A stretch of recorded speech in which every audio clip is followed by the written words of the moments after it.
আমি এমপি হিসাবে প্রতি যা বরাদ্দ পাই সব আমি ফেসবুকে দিয়ে দিই। এই প্রথম ইন দ্য হিস্ট্রি। আমার এমপি সাহেবের বেতন কত আপনারা জানতেন আগে? এই যে আমি যে 1,72,000 বেতন পাই মাসে, এটা আপনারা প্রথম জানছেন? আমার এলাকায় 50 বছরের ইতিহাসে কোনো এমপি বলেন নাই যে ঈদের সময় যে জননেত্রী শেখ হাসিনা যে কিছু উপহার পাঠান, শাড়ি। এখন 500-700 শাড়ি পাঠাইছেন উনি। তা এই এমপি সাহেব কি দেখছেন যে ঘরে ঘরে গিয়া কি কেউ শাড়ি দেয়? শাড়িটা কি করেন উনি?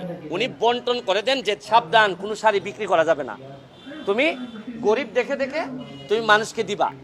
এখন আমার যারা বন্টন করছেন এর মধ্যে একজন প্রতিনিধি, উনি আমার বন্ধুর বউ উনি গরিব বিবেচনায় দিয়ে দিছেন।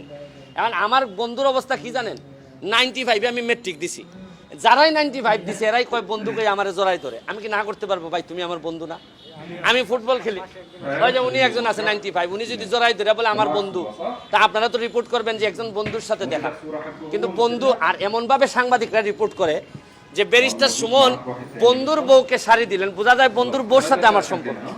মানে রিপোর্টের ভিতরটা উপরটা এরকম না, রিপোর্টের উপর ফেসবুক, রিপোর্টের উপরে প্রথমে রিপোর্টটা হয়েছে প্রথম আলোতে। আর প্রথম আলোর মতো পত্রিকা করার পরেই সবাই একটু মজা পাইছে, কারণ প্রথম আলোর তো একটা আস্থার জায়গা আছে।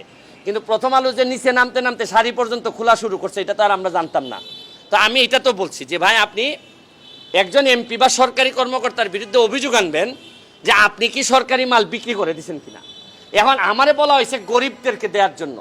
এখন আমি যদি বিবেচনা করি যে আপনি মনে হয় গরিব ভাই, তা আমার বন্ধু উনি যিনি দাবি করলেন উনি করলেন কি, বললেন যে না আমি গরিব না, আমি আরেকজন গরিবকে শাড়ি দিয়ে দিছি। এই হচ্ছে গিয়ে ফ্যাক্ট। কিন্তু উনি ফেসবুকে এত সুন্দর করে লিখেছেন, এইখানের মধ্যে যদি উনি আমার বন্ধু হইতেন তাহলে উনি গরিবের শাড়ি উনার কাছে আসছে, উনি শাড়ি দিয়ে দিচ্ছেন গরিবদের গণ।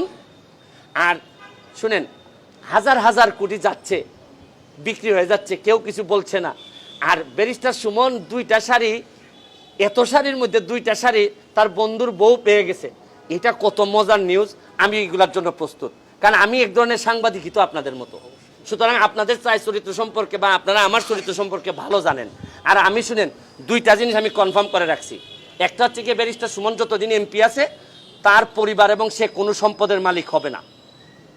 এবং আমি আমার গ্রিন কার্ড, আমেরিকান যে আমার সাথে টাই গ্রিন কার্ড ছিল, এইটাও আমি জমা দিয়ে আসছি। এবং আমি কথা দিছি 9.5 লাখ টাকা নিয়ে আমি এবার নির্বাচন করছি।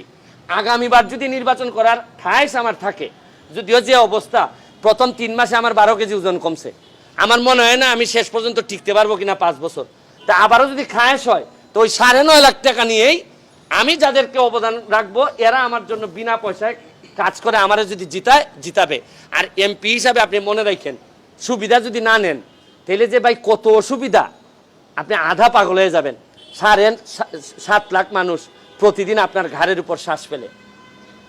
আমার গত পরশুদিন ঘূর্ণিঝড় হয়েছে, ঘূর্ণিঝড়ে আমার ঘর টিন উড়ে গেছে প্রায় 400 থেকে 500 মানুষের। আর আমার দায়িত্ব ধৈর্য দেওয়া হয়েছে 47 বান টিন। মানে আমি 47 জন মানুষকে 1 বান করে টিন দিতে পারবো। যারা টিন পায় নাই তারা আমার 14 গোষ্ঠী তুই লাগালাগালি করতেছে, হেই মেয়ে তোমারে ভোট দিছি মিয়া, তুমি একটা টিন দিতে পারো না। এখন আমি টিন যদি সরকারের বাইরে গিয়ে দিতে হয় তাহলে কিছু চুরি করতে হয়। আর আমি হাইকোর্টের অ্যাডভোকেট হিসেবে যা ইনকাম করি তা আমার পরিবার এবং আমার এলাকার জন্যই। আর নাইলে তো আমার গম চাল বেচতে হবে, আর বলতে হবে যে আমি এমপি সাহেব আসেন কিছু কথা টথা বলি। এইগুলা বললে তো আবার আপনারা সব রেডি আছেন।